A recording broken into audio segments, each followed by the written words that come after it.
Au terme d'une campagne électorale, pourtant enfermée dans un délai trop contraint, notre peuple a voté en conscience. Je salue l'effort et la mobilisation des milliers de femmes et d'hommes qui se sont dévoués sans compter pour parvenir au résultat qui est acquis ce soir. Je salue celles et ceux qui ont accepté d'être candidats, celles et ceux qui ont accepté de retirer leur candidature, celles et ceux qui se sont mobilisés porte à porte, tête à tête, pour convaincre partout et pour finir à arracher un résultat que l'on nous disait impossible. Un magnifique élan de mobilisation civique s'est affirmé. Et vous savez tous à quel point c'est remarquable, car nous sommes déjà dans l'été et le temps des congés. Notre peuple a clairement écarté la solution du pire pour lui. Ce soir, le Rassemblement national est loin d'avoir la majorité absolue que les commentateurs lui prédisaient il y a une semaine à peine. C'est même tout le contraire. C'est un immense soulagement pour une écrasante majorité de personnes dans notre pays, celles qui constituent la nouvelle France comme celles qui l'ont toujours aimée de passion républicaine. Ces personnes se sont senties menacées terriblement. Désormais qu'elles se rassurent, elles ont gagné.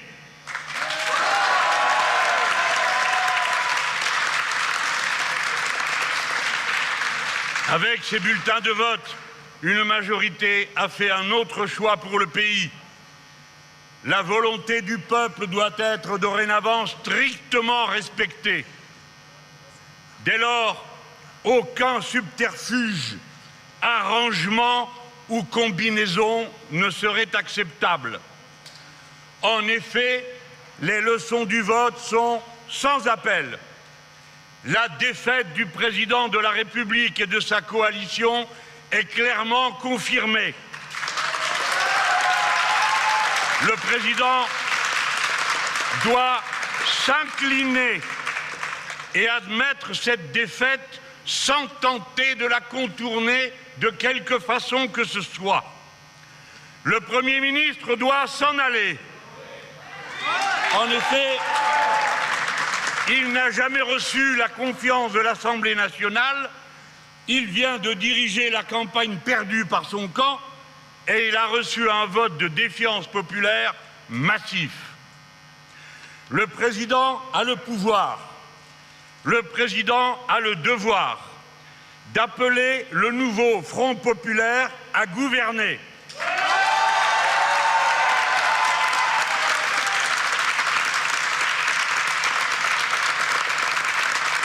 Celui-ci y est prêt. Le nouveau Front populaire respectera le mandat que lui ont donné les votes pour ses candidats. La parole donnée sera tenue. Le nouveau Front populaire appliquera son programme. Rien que son programme, mais tout son programme.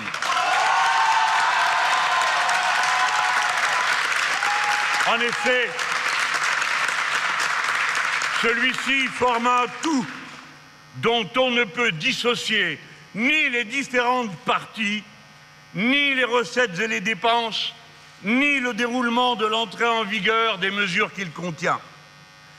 Dès cet été, les mesures prévues par ce programme peuvent être prises par décret sans vote.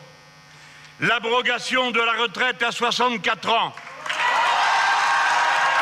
le blocage des prix, l'augmentation du SMIC, la convocation des conférences salariales par branche professionnelle, le plan de gestion de l'eau et le moratoire sur les grands travaux inutiles. Nous l'avons déjà dit la semaine passée et nous le confirmons au président de la République. Nous refusons d'entrer dans des négociations avec son parti pour faire des combinaisons. Surtout après avoir combattu sans relâche depuis 7 ans sa politique de maltraitance sociale et d'inaction écologique, dont les votes du peuple français viennent de nous confirmer dans les bonnes raisons que nous avions de le faire. Surtout après que la voix des urnes l'ait si largement désavouée. Surtout après que le nouveau Front populaire, en dépit de tous les coups reçus, de toutes les diffamations, de toutes les insultes, ait conquis la place éminente que le peuple lui a donnée.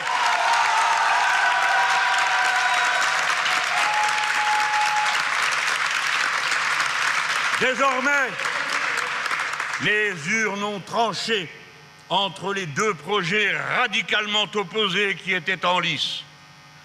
Le nouveau Front populaire est prêt à gouverner. Il est la seule alternative construite, cohérente, solidaire, munie d'un programme organisé et chiffré. Ses composantes, la gauche unie, se sont montrées à la hauteur de la circonstance historique et à sa manière, elle a déjoué le piège tendu au pays. À sa manière, une fois de plus, elle a sauvé la République. Une fois de plus, elle peut commencer l'œuvre écologique et sociale dont notre peuple, notre époque, notre monde, notre Europe ont tant besoin. Écoutez, amis, camarades, femmes et hommes qui, dans le pays tout entier, attendaient dans l'émotion et l'angoisse cet instant qui a retourné tous les pronostics grâce à la ferveur de votre engagement, à votre fidélité, à votre loyauté aux consignes qui étaient données. Écoutez le poète quand il chante la France, au grand soleil d'été qui courbe la Provence, des genêts de Bretagne aux bruyères d'Ardèche, quelque chose dans l'air dorénavant a cette transparence et ce goût du bonheur qui rend ma lèvre sèche, ma France.